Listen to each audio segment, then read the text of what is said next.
So lastly, I want to talk about obviously, sorry, that was weird. Want to talk about obviously a more school-focused thing, because obviously Kingsbridge, we are focused on obviously promoting Australian education. So each time we will always speak a little bit about an education course or school or even an occupation in the future, and we'll go quite in depth into sort of what can that give you from going to the school.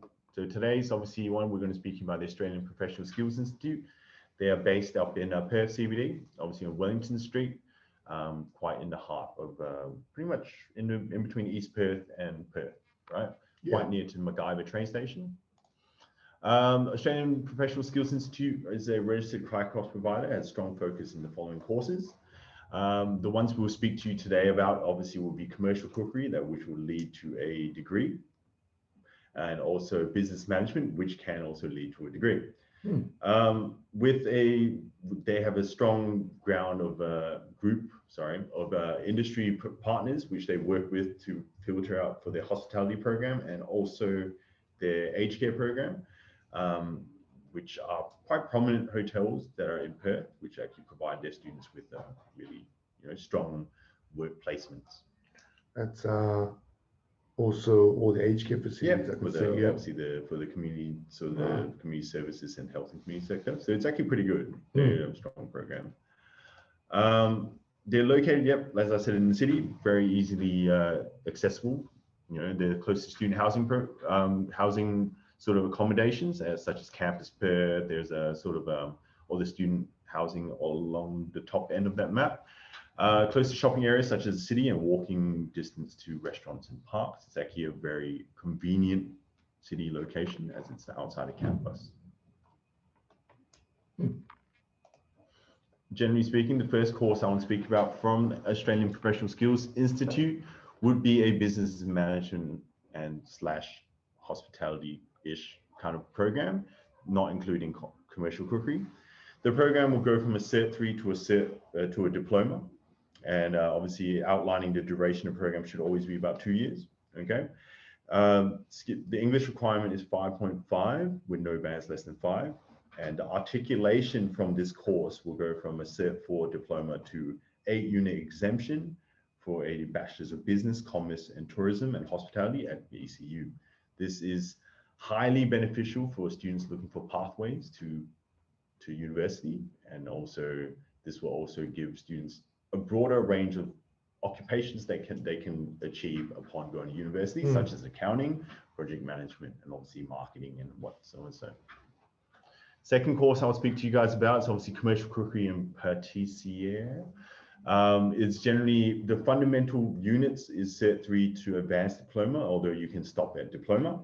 The course duration are as follows, and obviously the entry requirements are obviously from year 10 to year 12. Right. The concern about this degree is you can't actually do the diploma without obviously completing Cert 3 and 4 together. And this program also articulates you to Edith Cowan University in hospitality and Bachelor's of Commerce as well. And it gives you an 8-unit exemption, which obviously means you skip the first year of uni.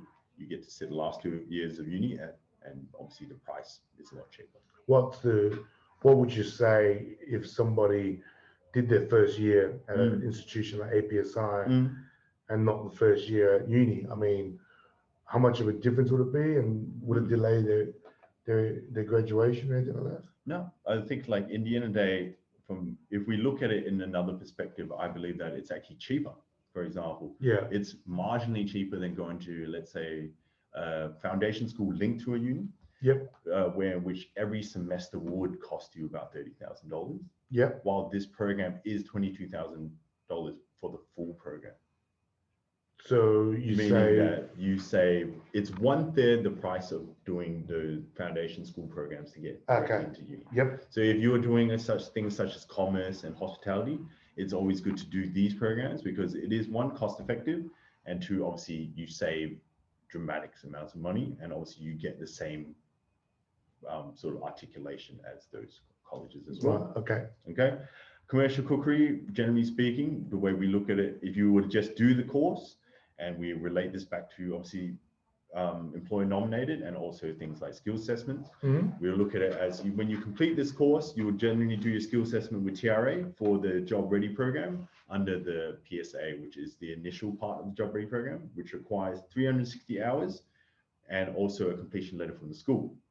And once you achieve this program, you will be occupationally assessed as a chef provisionally, which will then mean you would have to complete the full JRP program as listed in the slide above.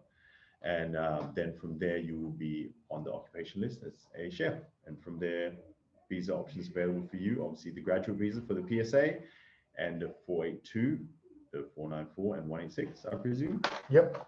Okay. So from my understanding, to get skills assessed as a chef in Australia, 1,720 hours. so you had to do 1,000 something hours Mm. or 3 years work experience, Yep. correct? Yep. So that's the difference and the power that the graduate visa can do. Mm. It allows you to get the required work experience to get assessed professionally. Okay, so before you actually come over and study, if there is anyone in here looking to study, highly recommend you to speak to Brian. He'll be able to tell you exactly what you need before you go, and when you get here, you have a plan. Because I deal with students every day, and they have no idea what they're doing. Mm. Someone told them to be a chef. They come over here Yeah. and they're working as a cleaner. Yeah, obviously we've had encountered chefs that got on the PSA program, got their graduate visa, but then didn't follow up with the JRP program. Yeah, And then at the end of their 1.5 year graduate visa, they're like, how do I get PR? it's too late.